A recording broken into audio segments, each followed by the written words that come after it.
Hello, my friends. Eric Feltus here, life coach, speaker, actor, and host of The Great Unbecoming. This is a show about stories of unlearning. What did you let go of in order to become the person you are today? And what did you gain and learn as well?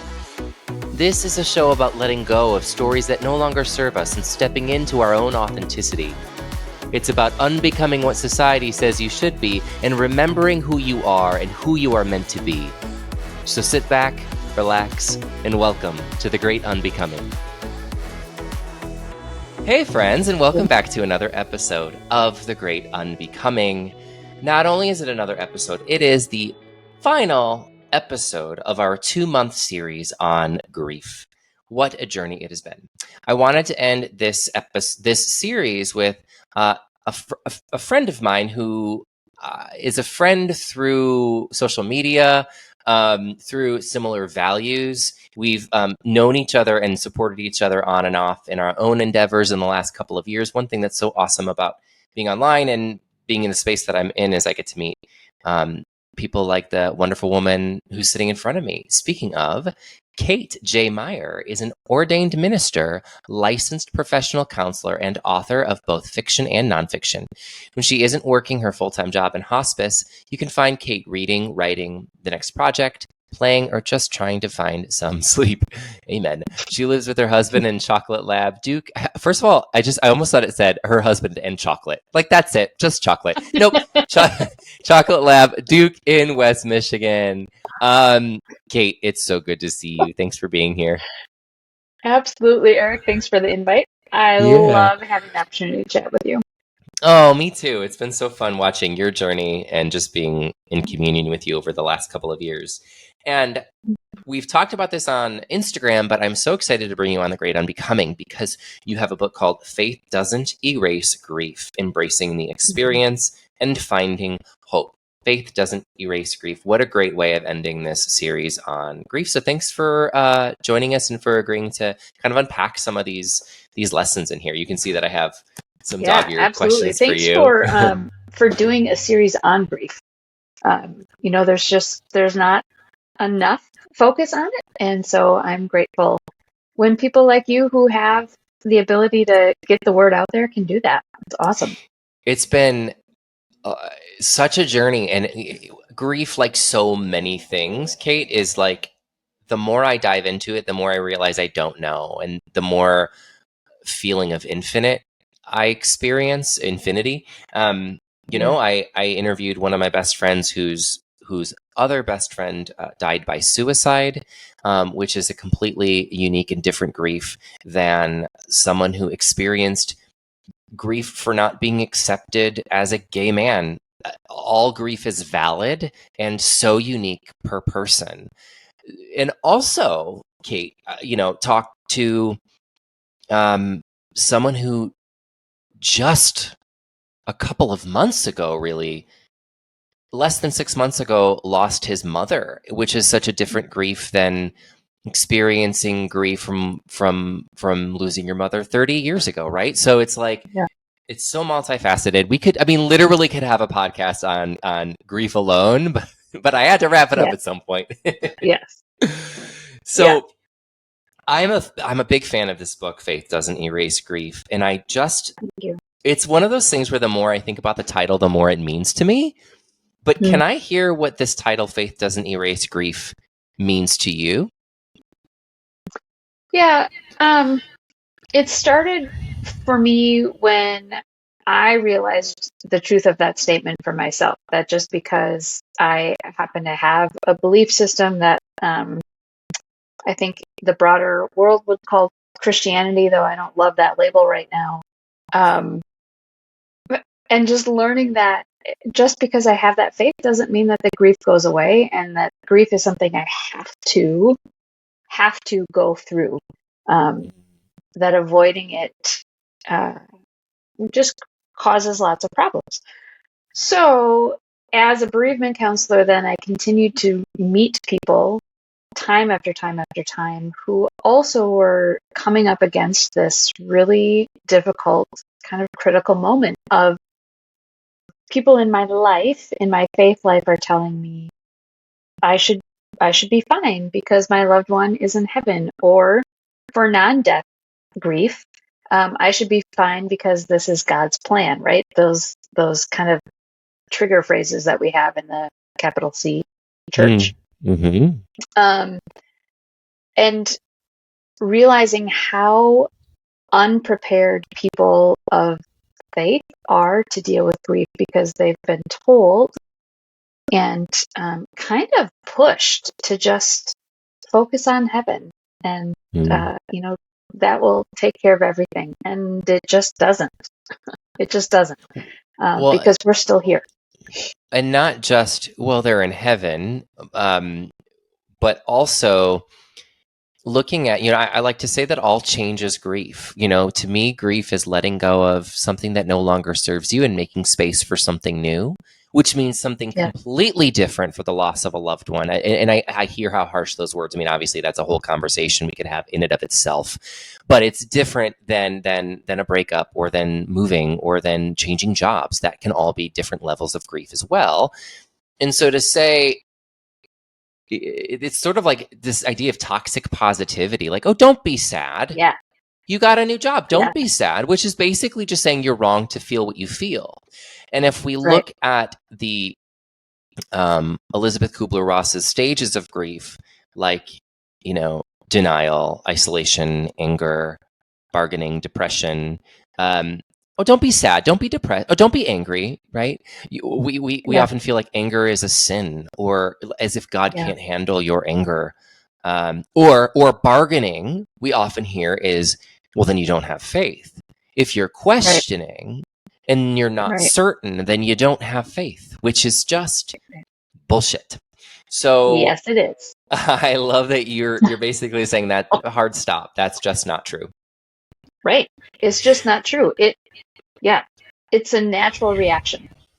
Yeah. That's one of my premise points. It's a natural reaction when there is loss due to death or any kind of change. And even if it's a change that we have instigated on our own, or chosen, or created, you still are not going to, but are likely to grieve the loss or the difference of what you're leaving behind. Yeah. And to allow it. And yet when we say, don't be sad, or, oh, just pray about it, or, oh, yeah, like they're in a better place, so you should be fine, sort of thing. Again, you're telling them that they're not right to feel that way. And that's where it becomes unnatural, when we put the judgment on top of our natural feelings. Yes. Yeah. And it just removes the truth of it, right?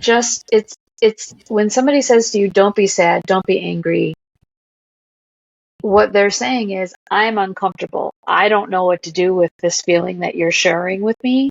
So I need you to stop it. Right. In other words, you're not safe here. Yeah. Right. You're wrong to feel what you feel. You're not safe here. Right. Sometimes, to be very clear, sometimes people don't mean that. This is why I say we're talking sort of about the cult of innocence. It's like in certain situations when people say, like, oh, just be happy, or don't worry, it's going to be okay. It could be literally as simple as grieving the loss of a breakup and being like, oh no, they'll call you.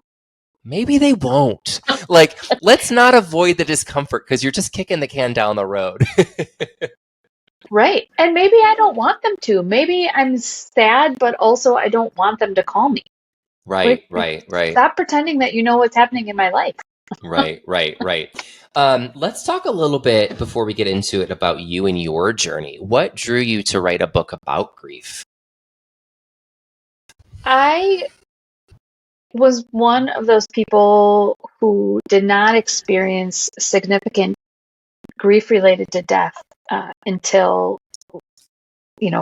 like early 20s. I had all four grandparents still in college.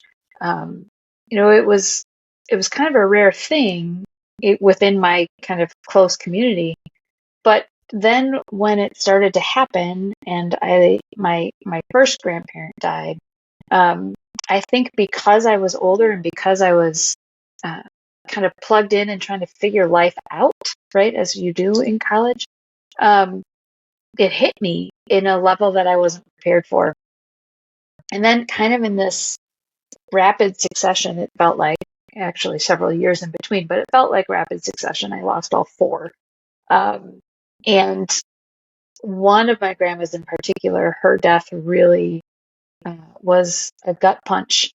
And I realized that though I was a trained and licensed therapist, though had gone to school and am ordained in ministry and all of these things, I didn't feel well enough prepared to know what to do with that grief of her and how to talk about the fact that I still want to talk to her and I still want to tell stories about her. So that was kind of bubbling under the surface. And then within that, I added to my role as a hospice chaplain, I added in this role of hospice bereavement counselor and continued to meet people who were having these same experiences.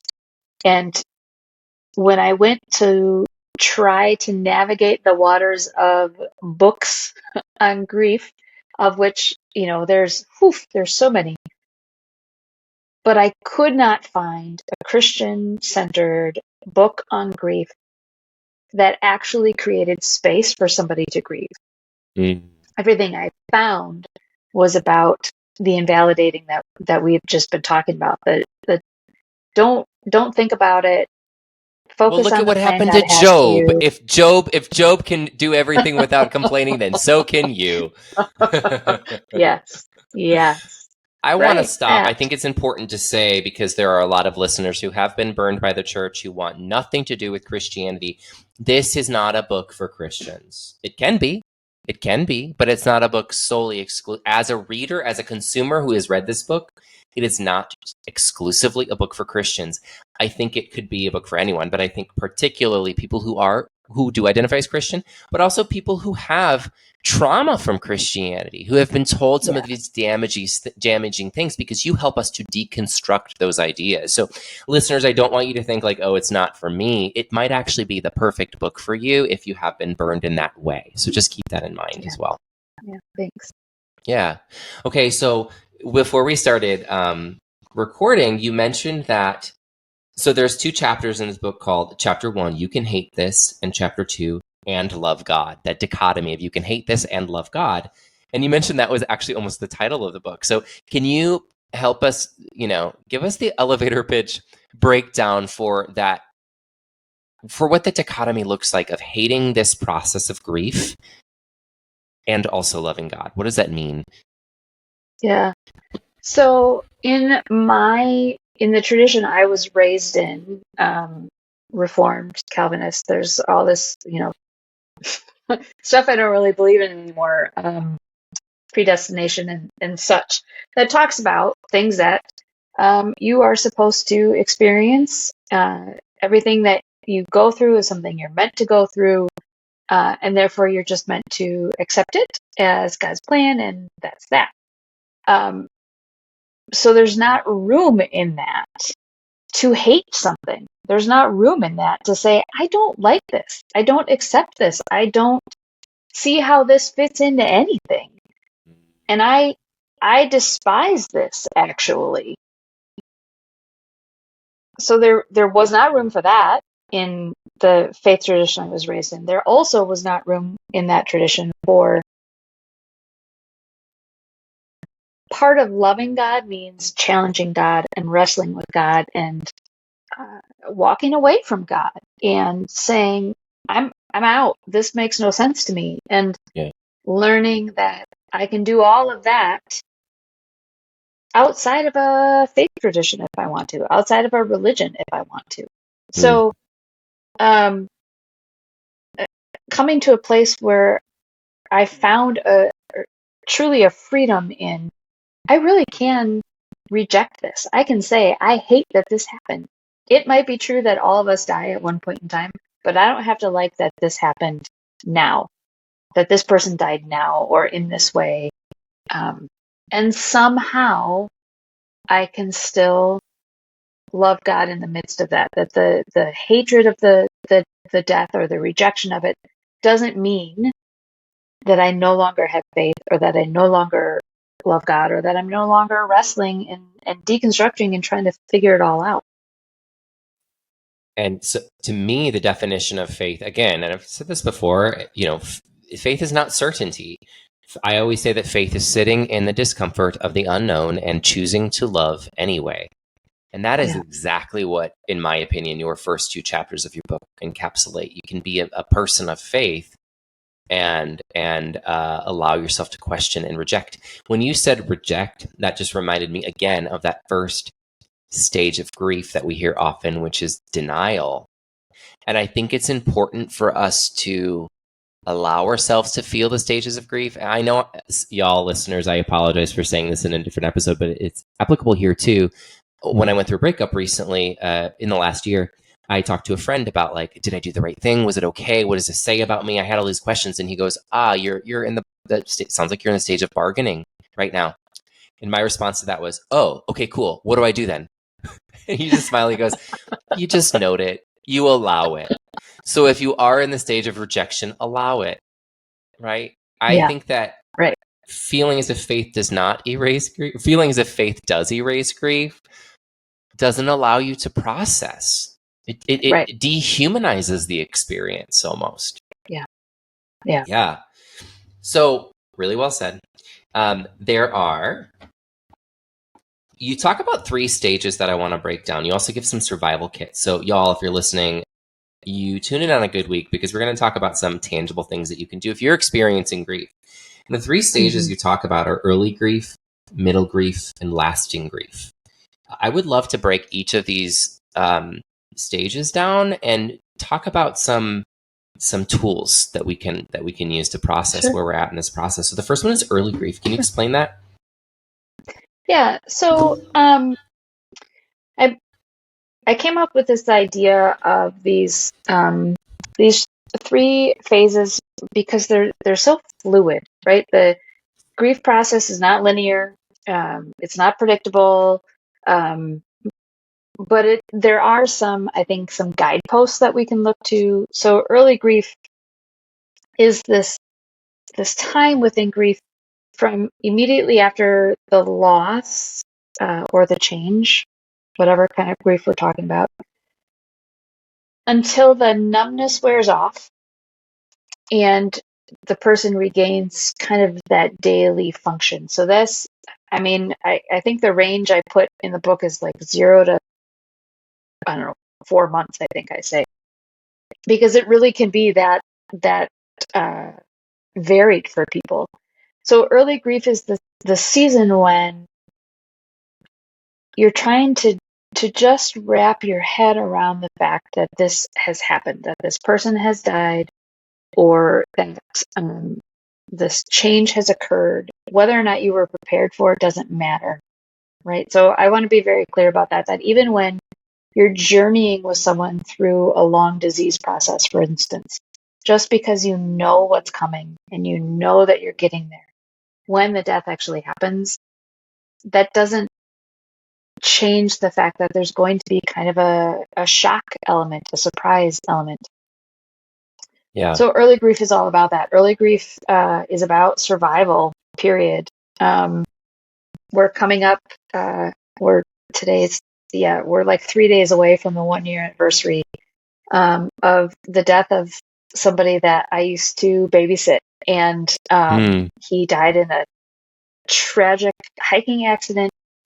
And I remember talking with his family in those kind of immediate days after, and saying, just focus on getting water into your body and trying to find something to eat and lay down when you can. That's it. Mm-hmm. If you have medications that you have to take those. Mm-hmm. Maybe bathe once in a while. Like the basics. That is early grief. Just do the basics. It's interesting. I was talking to one of my success coaches about time management, and he encouraged me when I'm looking at the business is expanding. I gave him a long list of things and how many hours each week each task takes roughly. from client calls to podcasting, things like that. And he goes, this is good, but I would encourage you, and let's try to move away a little bit from thinking about how long each of these tasks take to measuring the amount of willpower each of the tasks takes. And I'm like, oh my gosh, say more. Yeah. And so he described it as like each, a 5-minute phone call with an ex or with an estranged parent, and just different examples, it's 5 minutes, but that might take a lot of energy out of you. Going to a baseball game for 3 hours might be really, really enjoyable and actually might fill your cup. So to measure the things in how much effort does it take, I think is important, because otherwise that word should creeps in, right? I should have gotten up by now. I should have showered, or I'm pathetic, right? Now you're just putting shame and punishment on top of the grief that you're experiencing. So y'all, if that's helpful, think about, however measurement you want to, whatever measurement you want to use, like how many ounces of willpower are you using per each task, as opposed to how much time, or comparing it to what it was like before this person passed away. Huge. Yeah. So that is my toolkit that I would put. What is a tool? What is it? what are some tangible exercises or tips that you have for the early grief survival kit? I guess we kind of talked about some of them a little bit, actually. Yeah, just basic human needs, survival. Yeah. Basic needs. Yep. And I think it's also the time to start building that net of people that can come around you and know you well enough to say, I'm going to go pick up food from your favorite restaurant. I'll drop it off at 6:00. It will be there. Right? Who know you well enough just to say, I'm doing this thing. This is when it's happening. Yep. You don't have to do anything. Yep. Start building that community and allowing yourself to release those people who are not going to serve you well in your grief. Yep. Saying no to other people is sometimes saying yes to yourself. Mm-hmm. Trim the fat. Yeah. Yes. So this last, of course, there's always exceptions to all rules. Rules are meant to be broken, but typically 0 to 4 months is what I'm hearing. Well, then we enter the stage of middle grief, which I know can be a lot longer. Describe what middle grief is. Middle grief is all about adjustment. It is the time when you slowly begin to see a couple of significant changes. So kind of moving from, in early grief, we're always looking back. We're always focused on the past and when this person was physically present with us. Middle grief is kind of this slow progression where we can start to think about the present again, and we can start to plug into the present again. So for some people, that's returning to work. For some people, that's one I hear about a lot from people is I can read again. My ability to focus and stay present in a book has returned. Wow. And then as we move and as we continue to progress through that towards what I call lasting grief, that we'll get to in a little bit, then it's about, now I have room also for the future. So middle grief is about getting you to looking from only looking to the past to now I'm able to be present. It's about a time when you expand your connection with the person who died. So figuring out what mode of communication you want to have. Are you talking out loud to them? Are you writing them letters? Are you just, intentionally looking at pictures and telling stories? Are you calling people and asking them to share stories with you so that you can have that? It's remembering the fullness of the person's life. So often when somebody dies, what I call our kind of internal camera roll gets stuck on that end of life. That last picture or that last encounter, those final months. So middle grief is about transitioning to remembering the fullness of the person and knowing that they were so much more than their death, and giving your brain time to get to that point. Um, remembering that your brain and your body are going through a lot in grief. It's not just an emotional, spiritual experience. It's also physical and cognitive too. And to allow it. You talk in your book about setting intentional times, the intentionality of that. Yeah. Can you talk about that? Yeah. Intentional grieving. In the beginning, clients kind of look at me and roll their eyes like, I'm never going to need to intentionally grieve. It's just here. Gonna happen. But what I what I mean by that though is that as time goes on and you get plugged back into life and you continue living, it can be easy to be tempted to escape into that because it feels good to connect again. It feels good to be with other people. It feels good to have a reason to not live deep within your grief. We need, though, to continue to give it attention. We need to check in with ourselves. I think that's really what it comes down to is progression is great. Turning that corner where you're laughing more than you're crying on a given day is such this breath of fresh air, and it's a beautiful thing, and you should hold on to it. And at the same time, check in with yourself. Where are you? Is there any part of your grief where you're stuck? Is there anything you're wrestling with? Anything unresolved? That's what intentional grief is about. It's about forcing yourself to sit for just a minute and check in. Can I provide something that helps me with stuck energy? Absolutely. I am a pretty left brain person, so I love, and we can talk about this as well, but journaling, I love putting words to what I'm feeling. And so to get out of my left brain and into my whole body, I love breath work. I've learned to love breath work. Yeah. So sometimes if I just feel icky or uncomfortable, or there's just feels, I don't know how to describe it other than just stuck energy, and I don't have the words for it, and I've already journaled, and I don't want to journal again. I'll do a 20-minute breath work. You can find some online. There's some that I really love. It's actually some of my part of my leadership program and includes breath work, and actually my retreat, by the time this episode comes out, will have already passed, but we had a breathwork specialist with us. But basically, you don't have to think about it or rationalize it, but when you're doing these very intentional breathing exercises for, like 20 minutes, I've had it happen where I am just sobbing by the end. I'm just sobbing and I have to scream into a pillow because the energy is just trapped in your body. You don't have to rationalize it, but allow it. Allow it.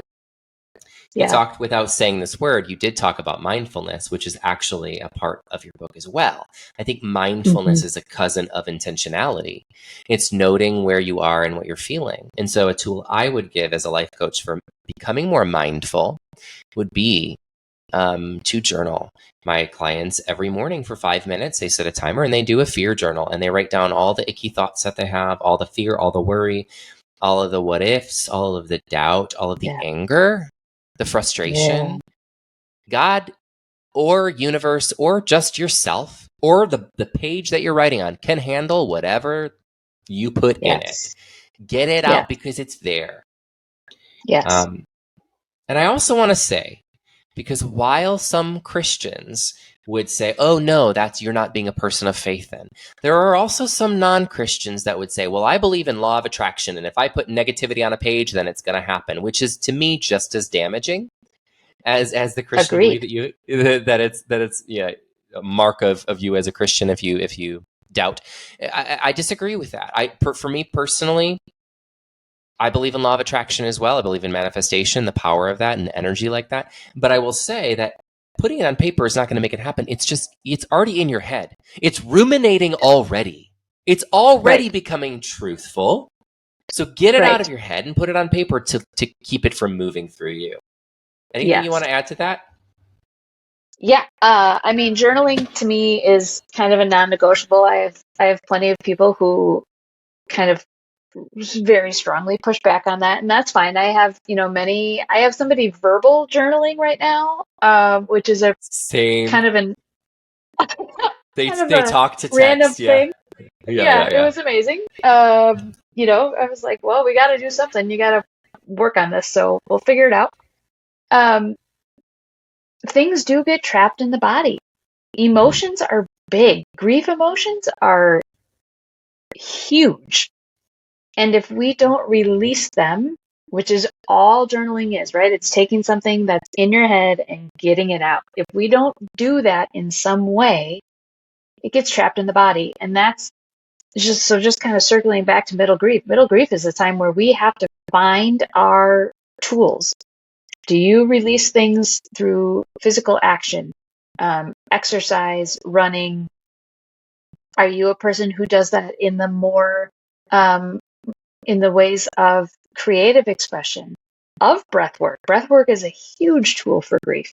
Um, I talk about something. I don't know if I did this in the book or if I've done this since, but um, just kind of brushing, right? When you go through this big emotional period of expelling things, to just brush your hands down your arms, um, over your head, down your legs, just to kind of get those remnants off of you, because it's all got to come out. It's all got to go away, right? When you get a massage, it releases toxins. Oh You're yeah. doing the same thing. Releasing Yeah. emotions is releasing toxins, and you just got to brush them off. You got to get the rest off of you. I love that. I actually heard something similar about showering. Water is very powerful. Yes. Using the elements for healing is very powerful. So imagine Yes. the water is washing away that trauma. And some people might Yes. hear this and be like, well, that's real woo woo. Okay, but try it. Yeah. But there's something powerful, and this is just one piece of it in the visual aspect of it. Carrie Drapack, who is someone that was on my podcast, she lost her mother recently, and she's on my podcast earlier this month as well. She did a presentation, a workshop with my leaders, and it had to do with, I wish I could remember what she calls it, but it had to do with movement and visualization. So we put music on and we all turned our cameras off so we didn't have to worry about other people seeing us. But she would say something like, now bring your awareness into your heart. And how does that feel? And so we all sort of, a lot of us had our eyes closed. We'd move however that felt, but you bring your awareness into a body part and you just allow yourself to move. And then we bring our awareness into our hands, and it's amazing how your whole body like it's a different movement when you're bringing your awareness into a different body part. I know it might sound wild or crazy for people who are listening that have never tried anything like this, but what do you have to lose? One thing I do with my clients is like, try it with an open mind and an open heart, and then reflect. You don't have to narrate the story if you don't even know what's going to happen yet. Allow it to happen and then see if it did anything. And if not, okay. And if it did, do more of that. So I'm also hearing like part of your toolbox metaphor is like finding what works for you. Yes. And so try is actually one of my keywords throughout the book, because we have to try things at different intervals. We never know when it's going to be time to do a certain thing, right? So going back to a restaurant that you and your person went to all the time, try it. If it's not time, it's not time. It's trying a new hobby because you can't stand to repeat everything you did with your person, and so you need to create new things. Try them. If it's not time, it's not time. But you're not going to know, and you're going to remain stuck instead of moving forward if you don't try. I want to add a caveat to that, or warning is not the right word. I want to add something to that. Try something, right? So for me, music holds a lot of meaning for me. And I remember during a breakup once, there was a specific song at that time I could not listen to. I had to avoid it like the plague because it reminded me of that person. And so it's important to know, like, if you want to try that thing, going to that restaurant, having that meal, smelling that flower that reminds you of them, whatever it is, I'm just going to try it. If you try it and you have an incredibly uncomfortable reaction to that, it's important to remember you are not regressing. There is no such thing Correct. as regression with grief. All that's Correct. happening is that trauma is being reactivated in a new way with a new stimuli. So don't be hard on yourself and think it didn't work. It might have done exactly what it needed to do. It's very possible it brought something to the surface that was uncomfortable that needed to move through you. So allow it. Yeah. And that's the thing. Grief is not about picking up where you left off, because you can't. Your brain is different, your body is different, your being is different after your person has died, or you've started the new job, or you've moved to the new state, or you've started a new relationship. You are a different person. Yeah. So you can't go back. It's about figuring out who you are now. And so that's another place where try enters in, because what used to work for you and feel good for you and be right for you might not be anymore. Mm-hmm. And that's okay too. Yeah. Yeah. It's interesting. I know I keep talking about breakups. I feel like Taylor Swift right now. There was that moment where I remember with one breakup, I had to avoid a specific song like The Plague. There was a different breakup where there was a certain, sounds silly, but there was a certain drink that reminded me, alcoholic beverage that reminded me of this person. And I remember at a restaurant, I was sitting down, I was looking at the menu, and I thought, I saw it, and my heart dropped. And I wanted it, but I was like, oh, I can't. It reminds me of that person. I'm not ready. And I shifted. It was a simple shift of the mindset for me. It went from I can't because it reminds me of that person to maybe this is a nice way of like, reclaiming this beverage, but also for my own, but also using this moment to celebrate the relationship we had, to celebrate that moment. And in a week, if I see the drink again and I don't want to celebrate that person, that's fine. But it was really beautiful how I enjoyed it almost more, because it was almost like I was giving a toast to our relationship that once was. Yeah. It's kind of fun. Yeah. Play with it. Absolutely. Yeah. So, middle grief. So let's move on to this next, and I love how it's not ending grief, but what is it? Mm-hmm. It's lasting grief. Lasting grief. Talk to us about that. I know that sounds very, very daunting. Yeah. But we enter lasting grief when we reach a point of having fully accepted that the death has occurred, that the person is not physically coming back, or that the job has ended, or the relationship has ended, or whatever it might be, right? And so now I am ready to fully embrace my continued life and have figured out how to bring this person with me in the way that I want to do that. So it's pushing against that way of thinking that says you should do this because your dad would want you to, right? We hear those phrases a lot. Well, that's what would make them happy. Erase that. That's not what you need to go by, right? Go by, because you are your own person. You are your own being. And the people who are in our lives influence our lives, and they help bring out more of who we are. And I believe who we are created to be, but they aren't us. So it's a lasting grief is about saying, I recognize that I have been forever changed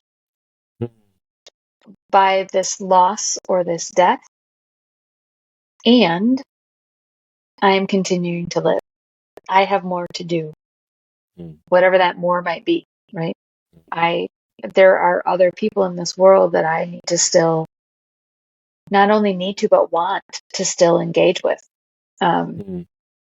So it's the both and, right? I've used the word and a lot intentionally in this conversation because it's not either or. Yeah. And, looking sort of at this toolkit, I don't know if you use the word, you talk about annual markers. I want you to talk about this. You don't use the word ritual, but it definitely gives me a feel of ritual. Would you say that, and maybe I'm wrong, would you say that that's sort of the word is synonymous with annual markers, or is there a difference to you? I don't think there's a difference, no. I think unfortunately, there are many Christians who don't like that word ritual because it sounds too Eastern, which is, where Jesus was, but that's a whole other conversation anyway. Jesus wasn't white? No, nope, and yeah, well, we could go down that rabbit trail, but we won't. That's another book. That's a whole other thing. Maybe that'll be the title of my book. Jesus wasn't white, with a picture of me. Ding. Don't forget the halo. Yeah. I don't even know what we were talking about. Ritual. Talk about the importance of ritual and how that can help you and honor someone else. Yeah. So, I also use the word annual marker or the 1 year mark, just because anniversary just feels wrong. I mean, anniversaries celebrate things, and I don't know, it just feels wrong. So, and if it feels right to you, then use it, and that's okay too. For sure. Yeah.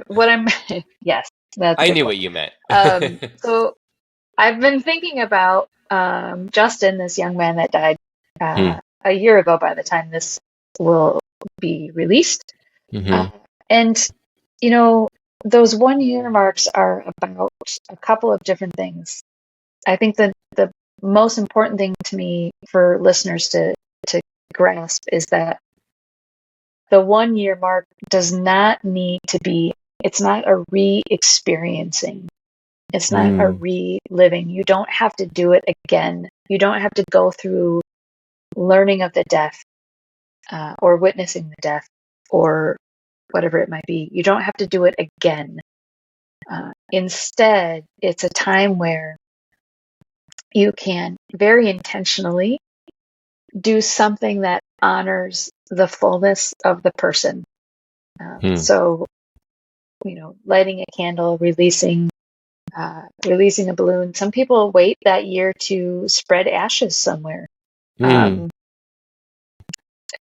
But it's also, so it's remembering the fullness of the person. It's also looking back and saying what you have done in that year. Because at the beginning of early grief, when it all first starts, it's hard to fathom for some people, even surviving to 1 year, let alone being re-engaged in life by that point in time. That is like unfathomable oftentimes.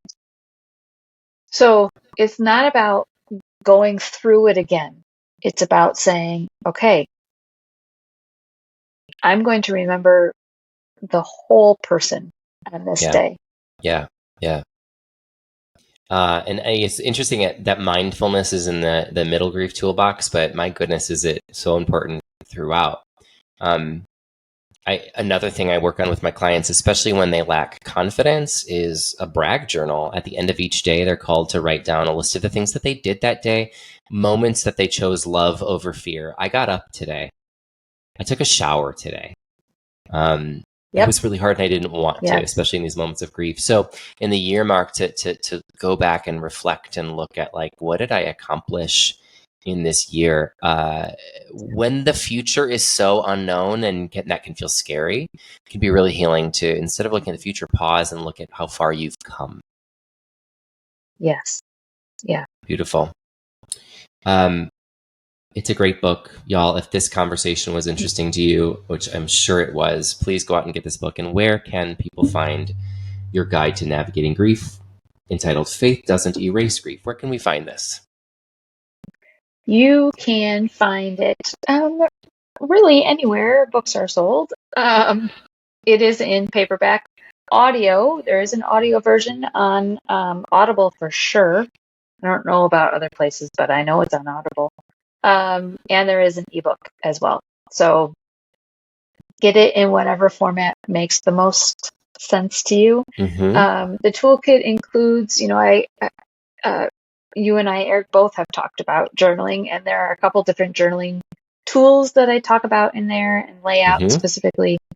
So yeah, check it out. And if they want to reach you, how can they do so? And I'll put all of this in the show notes as well. Yeah. You can reach me on Facebook, Instagram, newly on TikTok. New stuff there. Yeah. It's time to branch out. Mm-hmm. Or going to my website, katejmeyer.com. Mm-hmm. You can learn all the things there. You can learn about the fiction books. You can learn about how to find me. If you need a workshop in your space on grief, all of that information, emailing me, it's all there. It's all at that one-stop shop. Great. Again, I'll put all of that in the show notes. Kate, it's always a pleasure.